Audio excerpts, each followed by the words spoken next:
കേരളത്തിലെ വാണിജ്യ വ്യവസായ മേഖലയായ കടകളിലും അനുബന്ധ സ്ഥാപനങ്ങളിലും ജോലി ചെയ്തു വരുന്ന 35 ലക്ഷത്തിലധികം വരുന്ന തൊഴിലാളികളുടെ മിനിമം വേജസ് പുതുക്കി നിശ്ചയിക്കണമെന്ന് വാണിജ്യ വ്യവസായ ഫെഡറേഷൻ സംസ്ഥാന ജനറൽ സെക്രട്ടറി കെ ശിവരാജൻ ആവശ്യപ്പെട്ടു.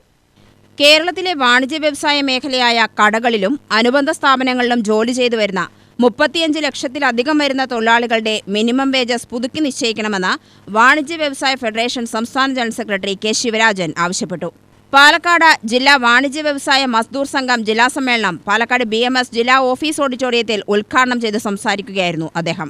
2016 നിശ്ചയിച്ച വേതന കാലാവധി 2021 അവസാനിച്ചിട്ടുള്ളതും അതിനുശേഷം മിനിമം വേജസ് പുതുക്കി നിശ്ചയിക്കുന്നതിനു വേണ്ടി കമ്മിറ്റി സംസ്ഥാന തലത്തിൽ മീറ്റിംഗ് നടത്തി സർക്കാരിലേക്ക് റിപ്പോർട്ട് നൽകിയിട്ടുള്ളതുമാണ്. എന്നാൽ ഇതുവരെ ഇത് പുതുക്കി നിശ്ചയിക്കാൻ സർക്കാർ തയ്യാറായിട്ടില്ല. ഇത് ഈ മേഖലയിൽ പണിയെടുക്കുന്ന ജീവനക്കാരുടെ ന്യായമായ ആനുകൂല്യങ്ങൾ തട്ടിയെടുക്കുന്ന നിലപാടാണ്. കേരളത്തിലെ തൊഴിലാളി സർക്കാർ എന്നവകാശപ്പെടുന്ന ഇടതുപക്ഷ സർക്കാരിന്റെ തൊഴിലാളി വിരുദ്ധ നിലപാട് വ്യക്തമാക്കുന്നതാണ്. ഇതിനെതിരെ ഈ മേഖലയിൽ പണിയെടുക്കുന്ന ജീവനക്കാർ ശക്തമായ പ്രക്ഷോഭ സമര പരിപാടികളുമായി മുന്നോട്ടു പോകുമെന്നും അദ്ദേഹം പറഞ്ഞു. തൊഴിൽ സംരക്ഷണം ഉണ്ടോ എന്ന് ചോദിച്ചാൽ ഇല്ല എന്ന് പറയുന്ന ഒരു വ്യവസായത്തിൽ പണിയെടുക്കുന്നവരാണ് നമ്മൾ. ഏറ്റവും പഴക്കം ചെന്ന ജീവനക്കാർ, പഴക്കം ചെന്ന വ്യവസായ മേഖലയിൽ പണിയെടുക്കുന്ന ജീവനക്കാരെന്ന വിധി ഏറ്റവും കൂടുതൽ സ്ത്രീ തൊഴിലാളികൾ ജോലി ചെയ്യുന്ന ഒരു വ്യവസായത്തിൽ പണിയെടുക്കുന്നവരാണ് ഈ വ്യവസായത്തിലെ ജീവനക്കാർ. ഏതായാലും നിർഭാഗ്യവശാല് ഈ സമ്മേളനത്തിൽ സ്ത്രീ തൊഴിലാളികളുടെ പ്രാതിനിധ്യം ഇല്ലാത്തതിൽ വളരെ വിഷമം തോന്നുന്നു. കാര്യം ഏറ്റവും കൂടുതൽ ജീവനക്കാർ ജോലി ചെയ്യുന്ന കേരളത്തിലെ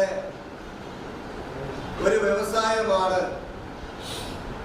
വാണിജ്യ വ്യവസായ മേഖലയിൽ പണിയെടുക്കുന്ന ഷോപ്പിൽ ഉൾപ്പെടുന്ന ടെക്സ്റ്റൈൽസ് സ്ഥാപനങ്ങളിലും അനുബന്ധ വ്യവസായത്തിലും ആയിരക്കണക്കിന് തൊഴിലാളി കേരളത്തിലെ കണക്കനുസരിച്ച് 35 ലക്ഷത്തിലധികം വരുന്ന ജീവനക്കാർ ഇന്ന് കേരളത്തിൽ ഈ വ്യവസായത്തിൽ പണിയെടുക്കുന്നു. ജില്ലാ വൈസ് പ്രസിഡന്റ് പി പ്രദീപ് അധ്യക്ഷത വഹിച്ച സമ്മേളനത്തിൽ BMS ജില്ലാ സെക്രട്ടറി കെ രാജേഷ് സമാപന പ്രസംഗം നടത്തി. Union general secretary T Kumaresan, K Suresh Kumar, K Santhosh തുടങ്ങിയവർ സംസാരിച്ചു. സമ്മേളനത്തിൽ പ്രസിഡന്റായി PK ബൈജുവിനെയും വൈസ് പ്രസിഡന്റുമാരായി M രാജരാജനെയും P Pradeep, V Ajith Kumar, K Sethukuttan എന്നിവരെയും തിരഞ്ഞെടുത്തു. UTV news, Palakkad.